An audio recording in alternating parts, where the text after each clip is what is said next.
Hello students, I am Akshay and welcome to my YouTube channel study my way. तो आज हम देखने वाले हैं class 12 chapter number 6 electric circuit and measurement. तो आज हम देखते हैं। तो इस चैप्टर में हम सबसे पहले बात करते हैं कि हमारा इलेक्ट्रिक सेल क्या होता है। इस चैप्टर को शुरू करने से पहले हमें पता होना चाहिए कि इलेक्ट्रिक सेल होता क्या है। तो इलेक्ट्रिक सेल की अगर हम डेफिनेशन देखते हैं तो an electric cell is a source of energy which maintains a continuous flow of charge in a circuit. तो इन दो लाइन का मतलब अगर हम देखें तो इलेक्ट्रिक सेल क्या होता है, एक सोर्स है एनर्जी का। यानी इलेक्ट्रिक सेल से हम क्या कर सकते हैं, एनर्जी का सोर्स है, एनर्जी प्रोड्यूस कर सकते हैं, एनर्जी गेन कर सकते हैं। Which maintains a continuous flow of charge in a circuit. इससे हम किसी भी सर्किट में कंटिन्यूस फ्लो ऑफ चार्ज का मतलब है करंट फ्लो करा सकते हैं अगर हमारे पास क्या है, इलेक्ट्रिक सर्किट है तो। और अगर हम देखें इसके आगे हो, it is consist of two rods. ये किससे बना होता है, दो रोड से मिलकर बना होता है। ऑफ मेटल्स, जो मेटल की होती हैं रोड, आर कॉल्ड, उन्हें क्या कहते हैं हम, इलेक्ट्रोड्स। जो वो रोड होती है उन्हें हम कहते हैं इलेक्ट्रोड्स। उसके बाद हम देखें और या उसे कह सकते हैं प्लेट्स, प्लेट्स भी कह सकते हैं और इलेक्ट्रोड्स भी कह सकते हैं। These are immersed in liquid. वो किस में होती हैं, लिक्विड में डूबी हुई होती हैं, लिक्विड में इमर्ज्ड होती हैं। वो क्या कहलाता है, वो लिक्विड कहलाता है हमारा इलेक्ट्रोलाइट। जिस लिक्विड में वो डूबी हुई होती है वो कहलाता है इलेक्ट्रोलाइट। उसके बाद the cell changes chemical energy into electrical energy. जो हमारा सेल होता है वो उसकी जो इलेक्ट्रोड्स होती हैं किसी केमिकल में डिप होती हैं, यानी इमर्ज्ड होती हैं। जो केमिकल, तो सेल क्या करता है, केमिकल एनर्जी को इलेक्ट्रिकल एनर्जी में क्या करता है, चेंज करता है। अगर हम सेल का कोई डायग्राम देखें तो ये है, कोई भी दो इलेक्ट्रोड है, एक इलेक्ट्रोड ये है, एक इलेक्ट्रोड ये है। पहले इलेक्ट्रोड पर पॉजिटिव चार्ज होता है और दूसरे वाले पर निगेटिव चार्ज होता है। ये हमारा किसी भी मेटल के बने हो सकते हैं, जिंक के भी हो सकते हैं और आयरन के हो सकते हैं, कई तरह के मेटल के हो सकते हैं। और ये कोई सॉल्यूशन है हमारा, इसमें केमिकल सॉल्यूशन है।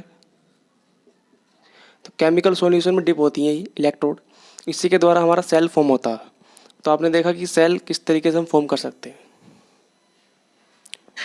दूसरा हमारा टॉपिक है ईएमएफ ऑफ ए सेल। किसी भी सेल का ईएमएफ क्या होता है, ईएमएफ का मतलब होता है इलेक्ट्रोमोटिव फोर्स। तो इलेक्ट्रोमोटिव फोर्स क्या होता है किसी सेल का, वो हम देखते हैं। The work done by the cell in forcing unit positive charge to flow in the whole circuit is called the electromotive force या EMF of a cell। मतलब इसका मतलब हो गया कि जो हमारा इलेक्ट्रोमोटिव फोर्स है वो क्या होता है कि जो हम वर्क डन कराते हैं, क्या कराते हैं, वर्क डन कराते हैं to forcing the unit positive charge. किसी चार्ज को इसमें फ्लो कराने के लिए, किसी सर्किट में किसी चार्ज को फ्लो कराने के लिए जो वर्क डन करा जाता है वही हमारा क्या होता है, इलेक्ट्रोमोटिव फोर्स होता है या EMF इसे हम बोल सकते हैं। अगर हम इसके देखें, इसका फॉर्मूला E बराबर W/Q। यानी एक चार्ज को, अगर हम इसे एक मान लें, एक चार्ज को फ्लो कराने में जो हमें वर्क लगता है, जो हमें वर्क डन करना पड़ता है, वही हमारा क्या होता है, EMF होता है, या इसे हम E से रिप्रेजेंट करते हैं। हमने ये देखा कि हमारा जो एक बैटरी लगी हुई है, सर्किट है पूरा ये, और उसमें रेजिस्टेंस R है और उसमें ये प्लस पॉइंट है इसका और ये माइनस पॉइंट है। जो करंट फ्लो होती है वो माइनस से प्लस की तरफ फ्लो होती है और EMF भी कहाँ से होगा, माइनस से प्लस की तरफ होगा। तो इस EMF जो ये लगा हुआ है, ये जो क्या करता है, इसे में चार्ज को वर्क डन कराने के लिए या चार्ज को प्रोड्यूस कराने के लिए वर्क डन करता है। तो EMF का वर्क क्या होता है, किसी सर्किट में चार्ज को फ्लो कराने के लिए EMF को यूज़ करते हैं। तो E बराबर W/Q। इसकी यूनिट अगर हम देखते हैं तो जूल पर कूलम इसकी यूनिट होती है और इसे हम वोल्ट से भी रिप्रेजेंट कर सकते हैं। To flow 1 coulomb charge in the circuit, the work done is 1 and the EMF is 1 volt.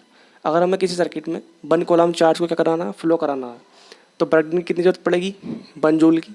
और EMF भी हमारा कितना हो जाएगा, 1 वोल्ट हो जाएगा। आप देख सकते हैं EMF। इससे रिलेटेड डाउट है कमेंट के माध्यम से शेयर कर सकते हैं। और वीडियो को ज़्यादा से ज़्यादा देखने के लिए चैनल को सब्सक्राइब करें, शेयर करें। Thank you for watching.